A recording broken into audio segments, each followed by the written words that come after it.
CEO, the guy who figured out how he's going to pay the rent, and who gets the toner cartridge. Okay? So you have a lot of things happening in your mind. I'm just trying to give you some easy ways of getting there. So my name is Farid. This QR code will come in the end as well, and you can take a photo of this at the end and give me feedback for my presentation, right? For my workshop. It's now in all Apple phones. You can just take a picture of this. Okay, let's see if this works.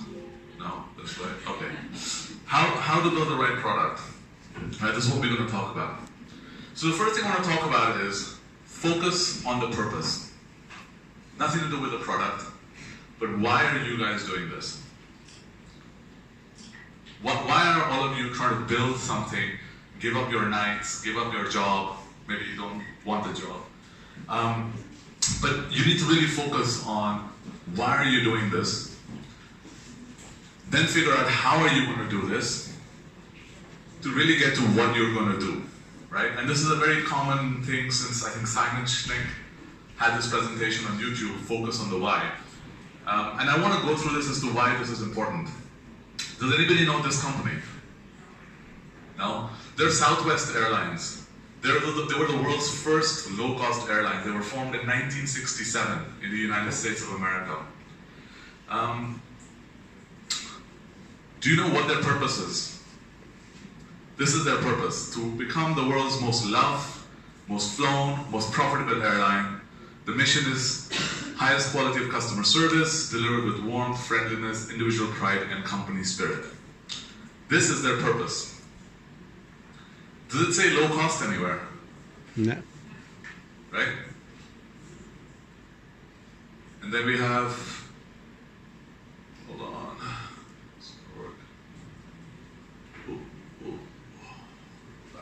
Hold on, we have Bluetooth issues. Then you have this airline. What does it say on the logo? Low. Right. The difference between all of these airlines and this airline has, since existence, never lost money. It has had profit since inception. For the last 35 years, it's never had a negative operating profit, whereas all of these airlines have. Okay? And the reason this is important is because their product and their experience is all developed with this in mind. Every decision they make, the ground staff, the crew, they keep it with this in mind. And that's why you need to have the purpose as the key element of your startup and your product. And that defines every decision you make. Just to give you some more interesting facts about this airline, they actually sold one of their planes to pay for payroll. So they were operating 3 aircrafts on a 4 aircraft schedule. They have the lowest complaints since history, since I think 26 years in the US. And they're the top 5 company to work for in the US, including Google, Facebook, all of them, as voted for by employees. Okay? So obviously they're doing something right to be profitable and be the 3rd largest airlines in the US. Okay? So this is why you do this. I mean, 74 low-cost airlines have failed. It should be easy, no? In 1967, somebody built this. You should be able to just copy it. In the Ukraine, you should be able to just copy it. But what you can copy is the what and the how. You can't copy the why. The why is very specific to your company, and they call it culture and all that stuff. I call it product. Right? Okay. So I'll click this. Hold on, should go forward. I'm coming closer to the clicker. Okay, there we go. So he's so that's why the what and the how are always something that you can imitate. The why you can't. So always try and focus. So one of the exercises I want you to do when you go back is figure out in one sentence why you're doing this, what your purpose is. Okay? And this drives us to the value proposition statement. So one of the things that I've found in my time with Startup Wiseguys is that a lot of the startups, they worry about, they don't have this clear at all. Right? And this is a very simple, I put it in a very simple structure. And what you're trying to find out is you're trying to fill in these blanks.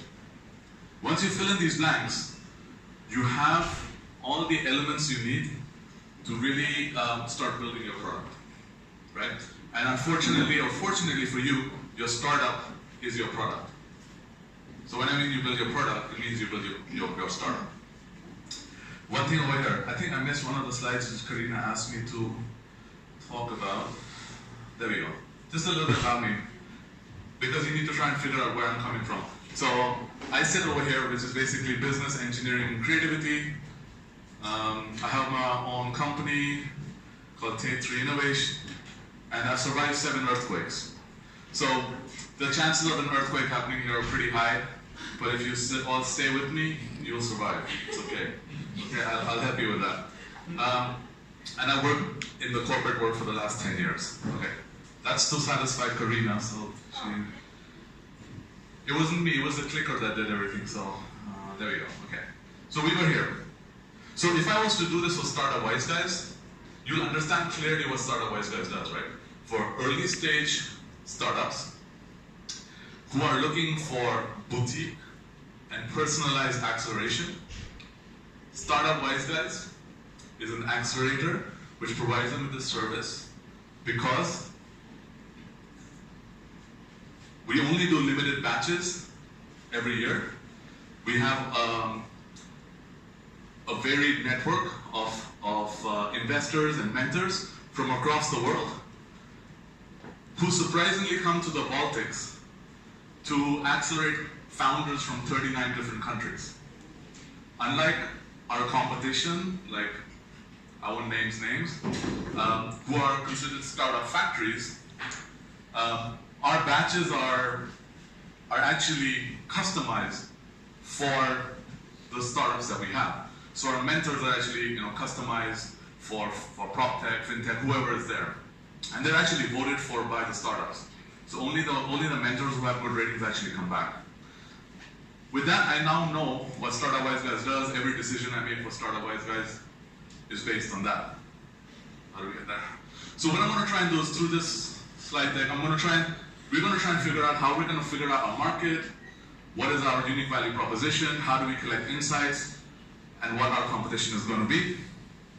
And this is just one way of doing it, right? And this has been something that a lot of our startups have said has helped them. So here's a question for you. What are you creating? Think of an answer. I would love to ask you all answers, but we don't have time. So let's look over here. You have your customer needs over here. You have your competitive position over here. You have the market, and what benefit it has.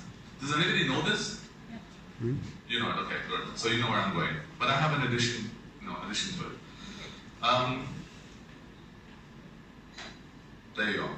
You're either building a commodity or a product. Who are building a product? There you go. You're building a product. You're building a product. Who else is building a product? Right? You guys are building products as well. Or you can build... Oh, services. Who's building services? Me. All right, now we've got services as well. Okay, services. Who's building experiences? He's building experience, she's building an experience. Okay, you're building an experience as well. So, you have to understand that this is actually research that was done about over 15 years. You move from here to here through customization. And what I'm trying to tell you is that if you look at any of the kind of success stories, hey, I want to be the Uber, I want to be the Airbnb, I want to be whatever. All the unicorns are currently grazing over here. This is where they all lie. They didn't change the business so much as the experience of the business, right? And a really good example of this is coffee. This is the most used example. You go to a coffee farmer in Ethiopia. You buy 2 bags full of coffee for 10 cents a kilo, right? That's a commodity, right? It's the cheapest way, but then somebody will come and say, I'll give you 9 cents for a kilo, and you'll go to him, right? So there's no stickiness to that. Then you can take that and go to a supermarket and buy a box of Nescafe or instant coffee or some of the other posh ones. That's a product. Costs you €1 a jar, right? Then you can go to a cafe downstairs and get a cup of coffee for €1.50, right? And that's some kind of a service. Or a machine over here, you put a pod in, some kind of a service. Or you go to Starbucks, and you pay €3.50, €4, €5 for an experience, right? How many of these guys who go to Starbucks will be happy with this, or even this, right? The only difference is these guys created an experience, and they get to know your name. So they will say, hey Anthony, how's your latte? Do any of these guys know your name? GDPR and all that stuff, no emails needed, nothing, right? You just volunteered your name to them. If I said, can you give me your credit card PIN? Did you give it? No. But these guys get your name, right? Nobody will even give me their name if I don't know them. So,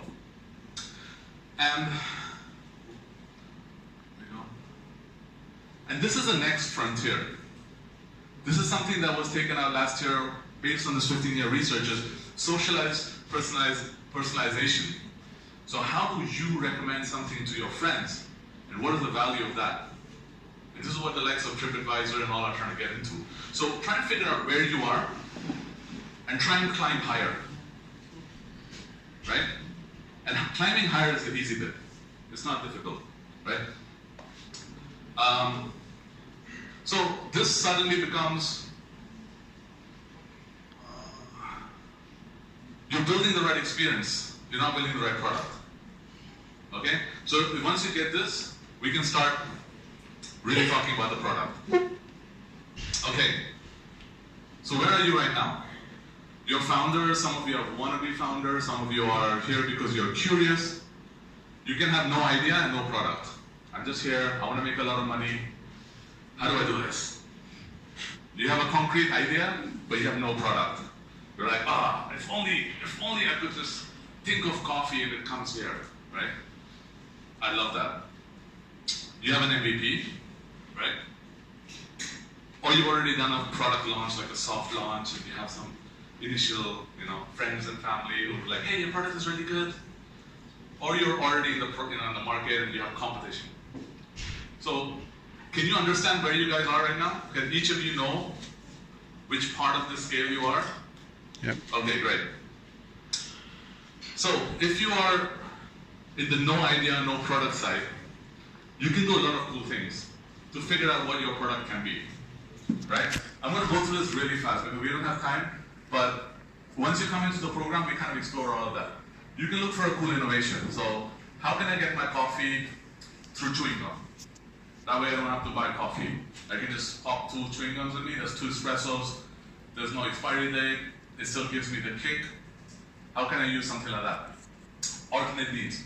You can follow your lead passion, so who are cyclists over here? Anybody cycle or hike? Yeah, so you could be like, I wish I could get, make healthy food when I'm on a hike. I don't have to carry my own food, right? So that's a personal passion. And you start making a startup on that. And you figure out, okay, how do I solve this, right? Your daily annoyances. These are the most brutal ones. These are the ones that you're like, I'm going to complain. Why is this airline? Why aren't they treating me like this? If only they had blah, blah, blah, right? And then you have a problem. So you're identifying problems over here. You can decommoditize. Does anybody know what decommoditize means? Basically, you take something like toilet paper and you make it black and you sell it for €4 a roll, right? There's a company that does that. They sell black toilet paper. €4 a roll. Successful. You can bring something down market.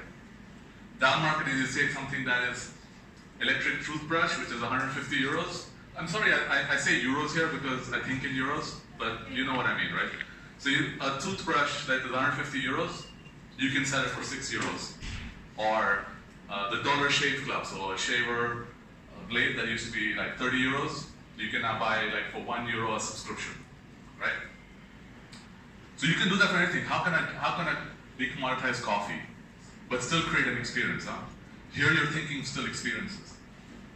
You can follow trends. So avocado is a trend, quinoa is a trend, kale. Just put kale in front of everything. You start selling stuff, right? You take stuff from other places. This is something that you guys can be really good at. Take stuff that is only in Ukraine and take it to other countries. Or take stuff from other countries like Red Bull, right? It was taken from a small Southeast Asian or South American country as an energy drink and made into Red Bull, right? You can explore new technology. This is where all the AI, blockchain guys can raise their hands and say, oh yeah, I'm doing new technology. Or you can add or subtract product attributes. So you can take a product, take out a leg, three-legged chair. Or a vacuum cleaner that's left-handed and right-handed. Something like that. So this is a really cool list. You can sit over lunch with some friends. You can even play this at home as a party game, if you really want. Okay. And if you already have a product or you're competing right now, then you can do these things. You can do personalization. You can sell less but charge more. So how do you take a t-shirt or a shoe and suddenly customize it? I can have 100 different colors, 100 different soles, and I charge you 50 euros more for it, right? You can go low touch, so you can become Southwest and make everything standard, use technology to replace human beings. Or you can decrease costs. User-generated content is pretty simple, or you can bundle. So you can start taking things that work with your product. So with a coffee, can I bundle a sandwich? I don't know. Something that goes with coffee, right? Or the second cup of coffee. Can I bundle it so that people come to my shop twice? I give them one coffee, and the second coffee in the shop is half price in the day, right? So they come to the shop again. So that suddenly you bundle, the cost of selling the extra coffee is negligible. And to do this, once you've realized what you want to do, you start kind of using these kind of techniques to get data to validate your idea. Is coffee a problem in Kiev? As a tourist, it is. But for you guys, you know every coffee place, right? I couldn't find coffee in the morning. Well, it took me about half an hour. So I would say, man, if only they had like a place I could find coffee, besides Google. And I go and ask you guys, and you say, well, you're stupid. We all know coffee places. So that's a way for me to validate that that's not a problem. Let's move on. Let's move on to another problem. So you can do things like, I won't explain all of them. I will explain the most important one for me, which are things like interviews. So ask people, ask your market. Who knows their market? Can you raise your hands? Is your market the same as the people who are paying you for your product or service? Right? There we go. Sometimes you're like, oh, hold on, no, it's a B2B2C, it's a B2B2B2C, maybe another, as many of them, right? So if it's a B2B2B2C, have you gone to the C and tried to solve their problem so that the other two Bs will buy you? When I have you ask the other two Bs, why can't they sell to the C? Right? These are very basic, very simple things to do. And we always do that with product. If you're coming to start a wiseguys and you haven't asked your customer, that's it. It's like full stop. Go ask your customers, validate your problem. Right? And so to me, these are the most important things to do. Ask who your customer is. Is he paying me? Am I selling to him? Who is he selling to? Am I solving his problem? Because what you're doing is, if it's a B2B2B2C, you're solving only this guy's problem. He's less likely to buy you because you still need to solve this guy's problem, and this guy's problem. So try and figure out whose problem you're solving, and then you need to sell it to the guy who's going to give you the money, right? And usually these guys like it if you do that. They'll give you more money for it. Okay, so how many of you know about Blue Ocean strategy? Cool. Okay. So this is kind of like this is what they teach you over 3 weeks. I'm going to just teach you talk about 2 things. And the reason I like these 2 things is because they help you even if you already have an idea, if you already have an MVP, or if you already have a product. It helps you across all of them, right? And they're really easy to do. You can do them with your friends, with your co-founding team. First one we talked about, remember the value proposition statement? We talked about your market, who your market is going to be. So how do you find out who your market is going to be? We talked about who's going to pay you, but your market is usually something that you predetermined in your mind. For example, startup wiseguys, our market are early stage startups, right? But this is what we think over here. So we said, this is our market. Try and figure out who your resisting market is. So who are these guys who are early stage startups but are not coming to acceleration? Or are coming to our acceleration but are not there because they want acceleration, they're only there because they want funding. They're called your resisting markets, or your flippers. They would flip if they got a slightly better offer from somebody else, right? Who are these guys? These are your tier 1 markets. Your tier 2 are competitive non-customers. These are what your competition has, right? We always know these guys. We're always like, we'll take Uber, we'll take on Lyft, we'll take on Taxify, we're gonna kill them all. But look at how difficult this is gonna be. They already have a market. These guys are who are never thought of customers, who don't actually use Taxify, Uber. I'm changing examples because it's easier to relate sometimes. So who doesn't use Uber and Taxify? Maybe people who don't have cell phones, maybe old people, right? Maybe for kids who go to school, they use school buses. And suddenly you have this like, if I could create an app that, for example, I could set up a taxi for my parents in India, and I know the taxi driver, I know he's trained to deal with slightly more older people, would I pay a premium? I would pay a premium. My parents may not, but I would. So who's the customer now? Not my parents, who are being targeted by Uber and Taxify, me, right? And I'm willing to pay a premium for that. So try and figure out who these guys are. And this is very key. The reason this is very key is sometimes you'll find that this is way larger than all of this combined. And that's what happened with the tablet market. People were like, why aren't people using tablets? Otherwise you'd always go, we're going to make a netbook, we're going to make this, we're going to make that. And it turned out that there were people who didn't want a keyboard. Tablet, even a netbook was too big, so they just wanted a tablet. And so this market was much larger than the laptop market that people were trying to go and compete in. Trying to fight this battle, trying to fight this battle. So try and figure out who these guys are. And do these, these are exercises that are very easy to do. You can do them in 15, 20 minutes. Do them as a team with Post-its. For CTOs, you can do the same thing with technology. Why are you using a particular technology and why not another technology? The other thing I want to talk about, and this is, for me, really key, is what you're trying to do is I can't really see it here, you're trying to reduce cost and add value to products. We have some time. So you're trying to reduce the cost, you're trying to increase the value, right? Value is what your customer will pay you for. Cost is what you incur, right? So you're trying to reduce one, increase the other. Has any of you done this? Have you ever found out what your 8 to 10 of your customer levers are? Do you know what customer levers are? Things that a customer thinks about when they buy your product. Do any of you know what your customer levers are? We're trying to find out. Trying to find out. So customer levers are really important because they tell you what your product features, what product characteristics, experience need to be. So I'm going to take a very simple example because that's what I've used over here. Laptops. Your market, when they buy laptops, they look at price, screen size, operating system, RAM, hard drive, weight, right? And maybe power, like we would say power. So how do I know this?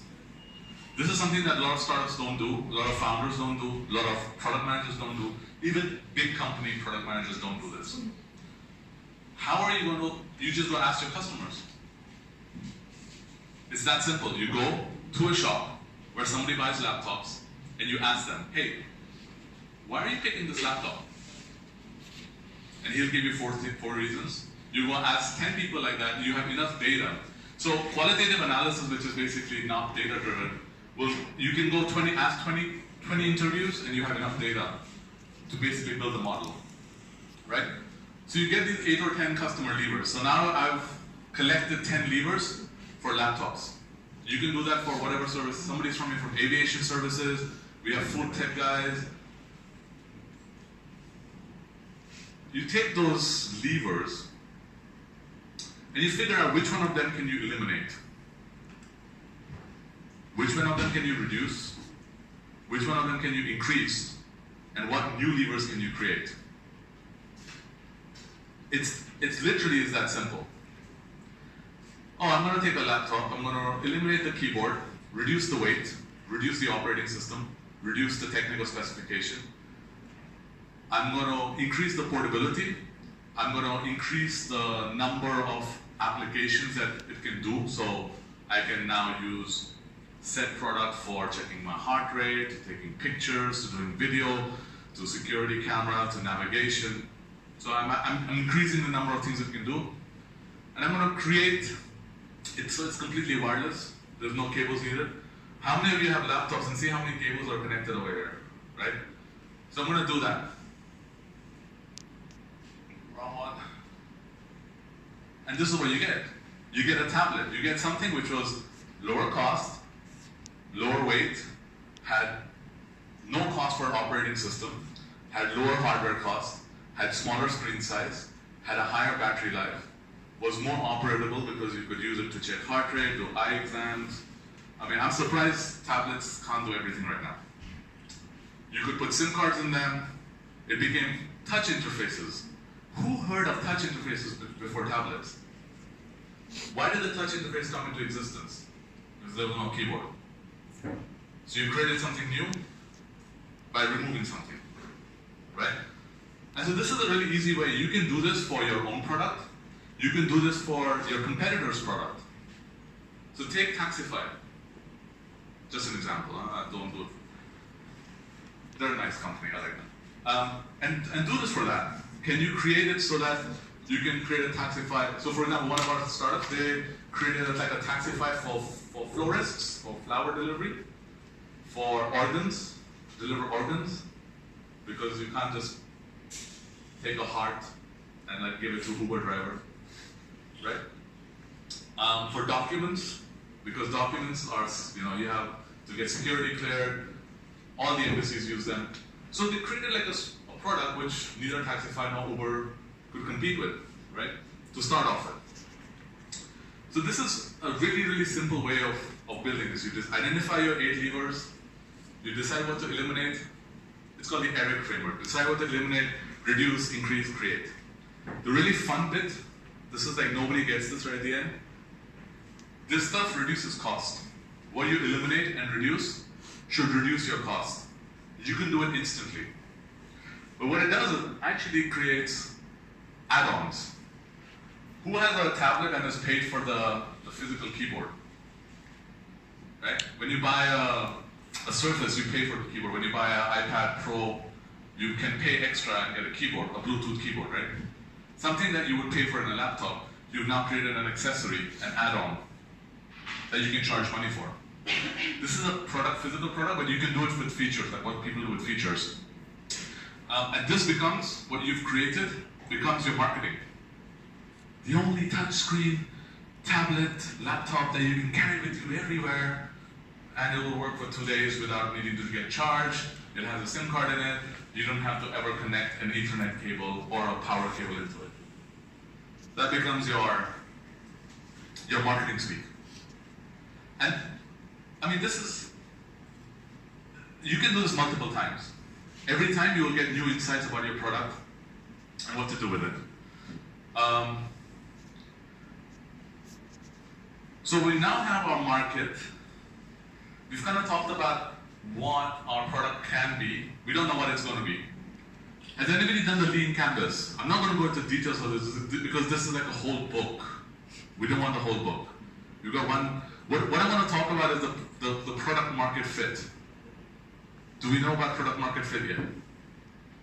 Okay, so I can actually send anybody who wants this. If you email it to me, I can send this to you. But basically, the numbers here, they tell you what to fill first. So you fill in your top 3 problems, your target customers, your solution, your features, your paths to customers, cost structure, revenue streams, unfair advantage. Who has this printed out on A0 in their workspace or in their home? This should ideally be, if not this size, at least the largest printable size that you have. Because this defines everything you do on a daily basis. Where are you going to get your money from? How are you going to reduce your cost?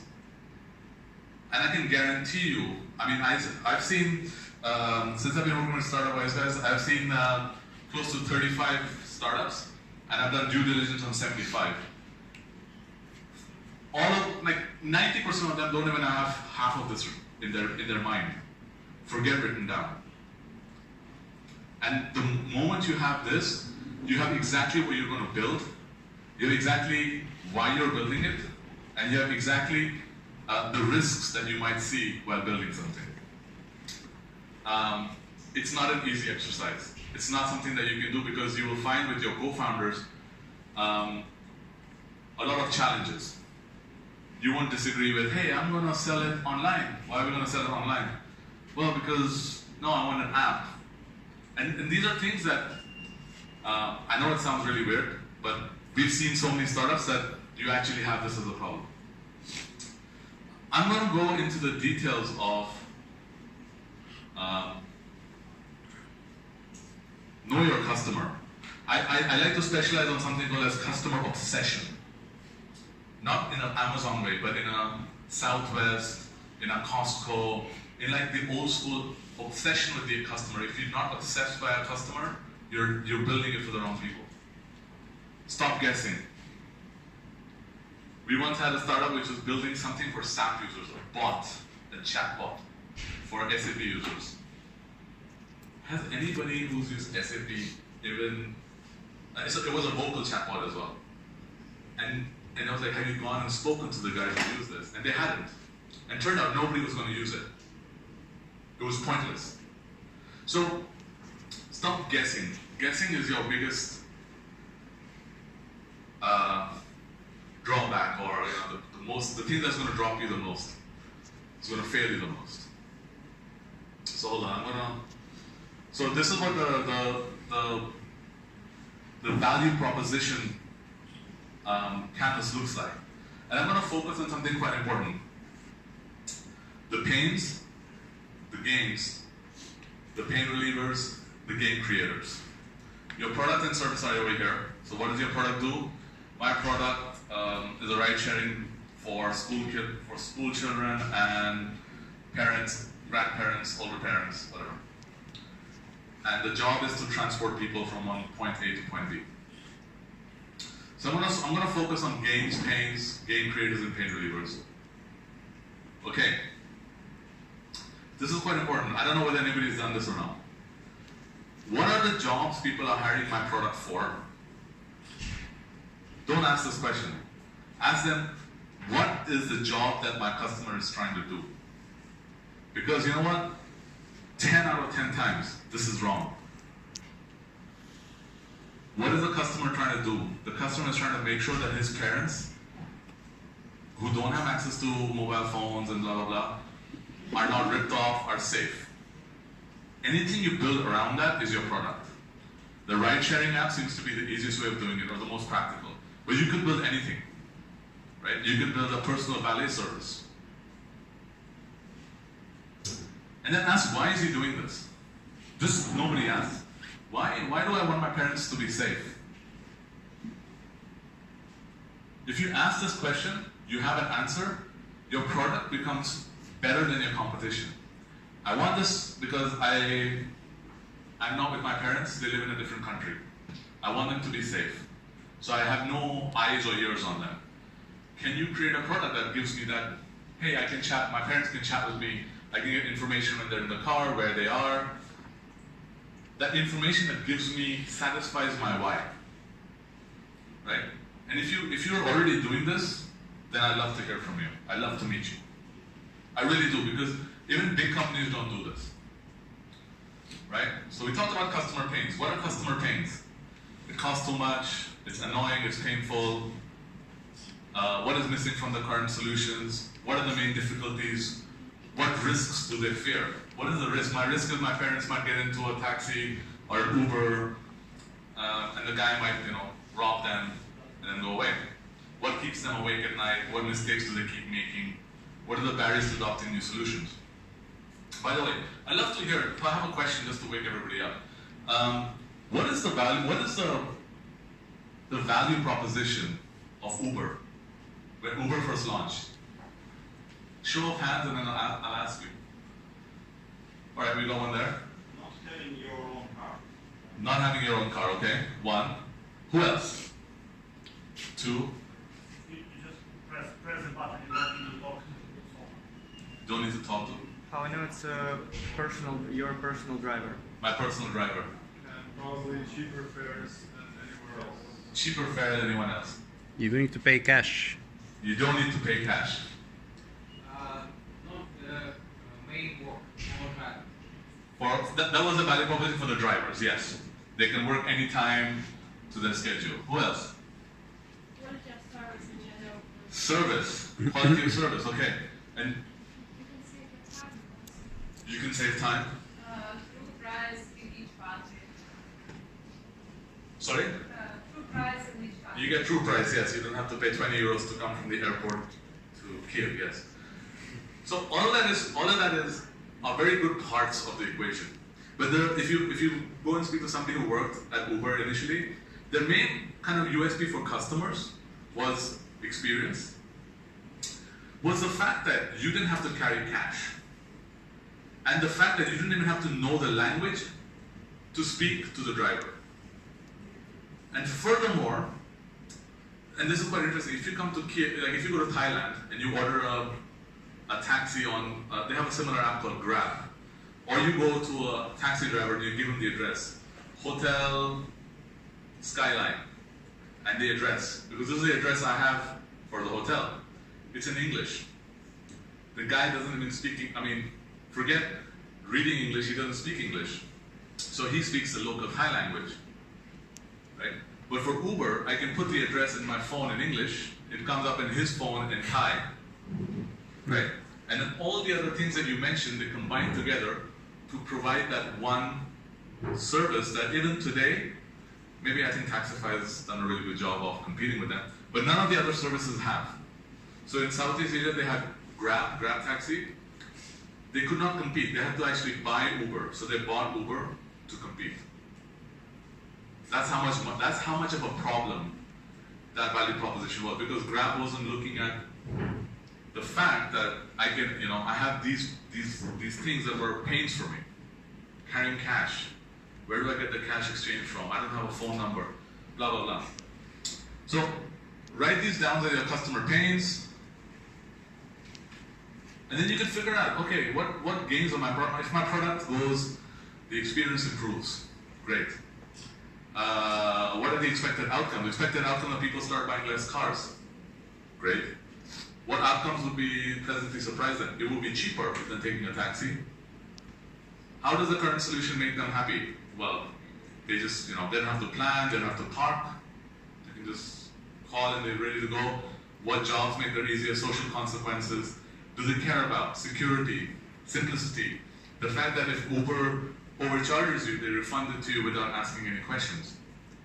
If you've left your phone, your laptop in an Uber, you know exactly where the Uber is, who the Uber driver was. What are their dreams? How do they measure? Blah, blah, blah. So now you figured out your customer gains. So in the value proposition, you have your gains and your pains. If you've written them down, what product or service or experience am I selling to my customer? It's a good question. So let's assume you take your basic, I'm selling a ride-sharing service for customers who are using Uber. Okay? What are their pain relievers? Is the customer's job becoming easier? Am I making it easier for them than Uber or Taxify to get that solution. And here I'm using Uber Taxify. Think of your competitor. Think of the current alternative that they have. Am I reducing the frustrations? Am I reducing the negative outcomes? How many times has a taxi driver canceled on you? Can I reduce that? When I'm going to the airport in the morning and 4 taxis cancel, how can I change that so no taxis cancel? Maybe not giving them the destination in advance. Can you quantify this? Can you say in your product or experience, my ride-sharing service will never cancel on you? Complete silence. Well, nobody does that, right? But imagine if you were to take that out. I mean, Uber or Taxify can actually say that because the taxi driver doesn't know your destination, so he can't cancel on you. Right? So he only accepts if he's free. Not in Ukraine. It's Okay, maybe not in Ukraine, but this is the general rule as to why Uber and Taxify have been successful, is because you don't give them the destination right at the beginning. So if you could quantify them, that becomes your product. It's amazing. Who uses money transferring services like TransferWise? They'll always say, we will always be cheaper than your bank. Southwest Airlines. You never pay cancellation fees in Southwest Airlines. Do you know that? You can never lose money in Southwest Airlines. You can cancel any seat, anytime, even at the airport. And they give you either the money back or they give you credit to buy another ticket, another seat within a year, right? So as a result, you have to never buy insurance from them. They never sell insurance. So they're one of the companies who can say, oh, if I want a fully flexible ticket, always, who do I buy a ticket with?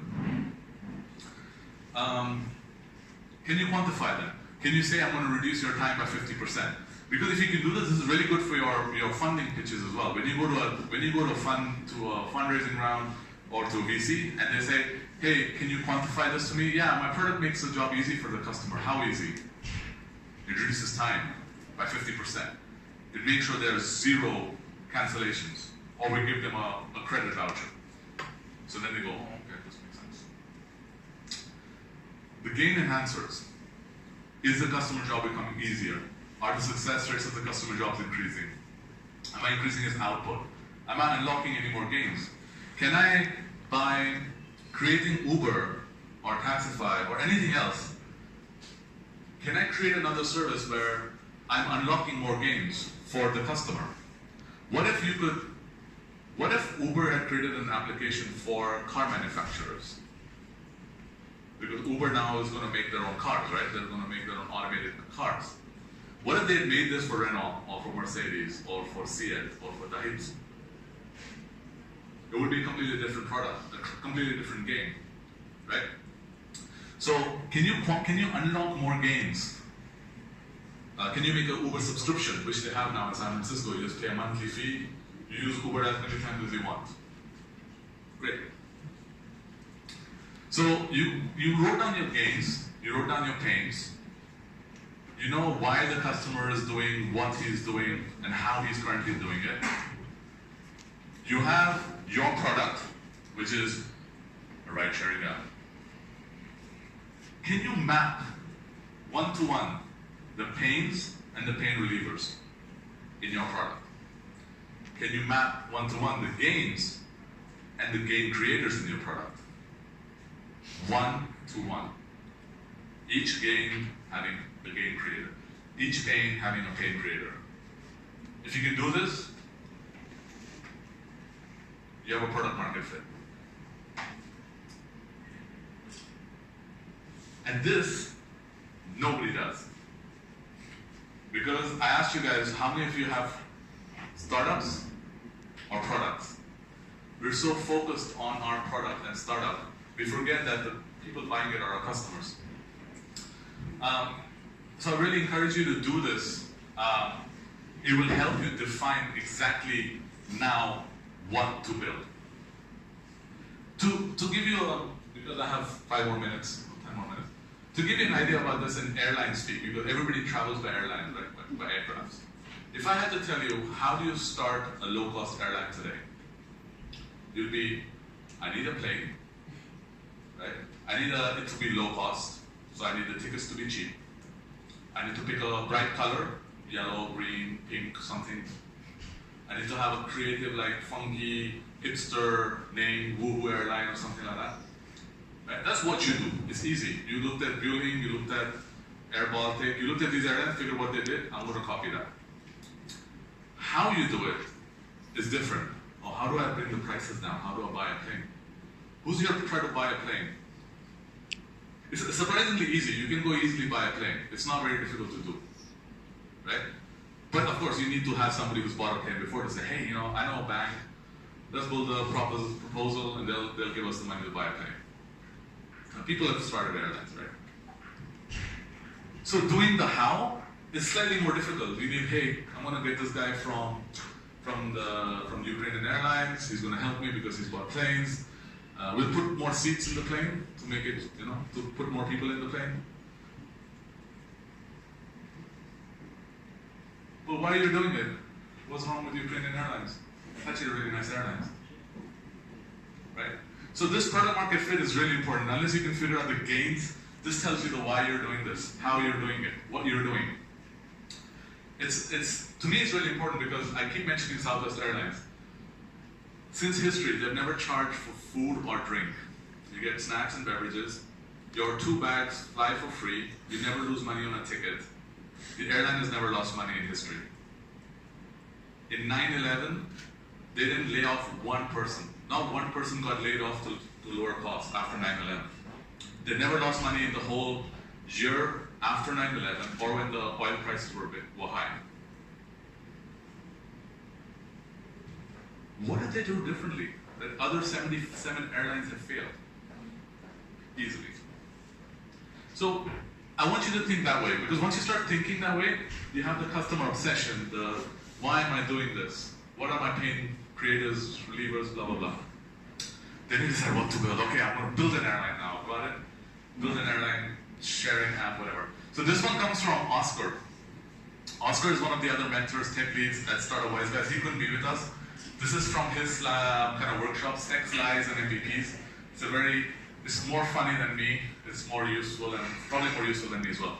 But it basically saying, okay, now you're going to build an MVP. You're going to buy that one plane. You're going to build the airline. It needs to be a small plane or a plane you can afford. So how minimum can you go? That it's viable, that it adds value to the customer, right?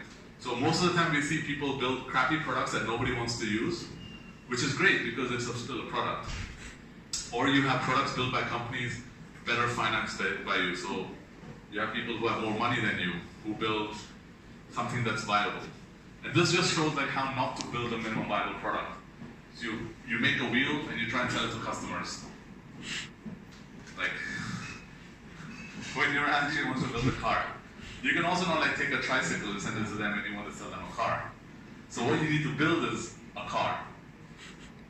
And then you can make it better, Remember the ERIC framework? You can start creating more. So you can start with the ERIC framework and just create one thing more than the competition.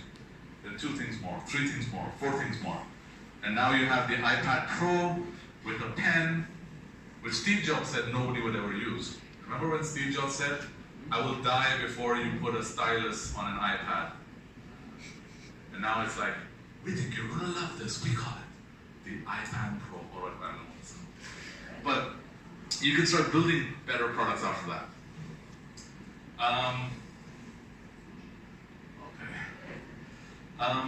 And this is, I think, my last one over here. Yeah, pretty much was second last. So once you decided what you want to build, you've got, like, you've spoken to the CTO and said, hey, we're going to build this now app. You need to have login by Facebook. You need to have it in 4 languages. We need to do something to, you know, whatever your product is. Have you done this? Who here works on sprints? Do you know what sprints are? I mean, everybody knows, all you coders will know what sprints are, right? But you're a startup, so there's no sprint concept for you because you're sprinting every day. You sit every day in the morning, you figure out what's not working. But once you start having like a team of 2 or more, or you have a remote team, you have to really work on something similar. You can add more little boxes and checkpoints and like whatever you want to do. But basically what this is trying to tell you is that what you're trying to do is you're trying to build something on a regular basis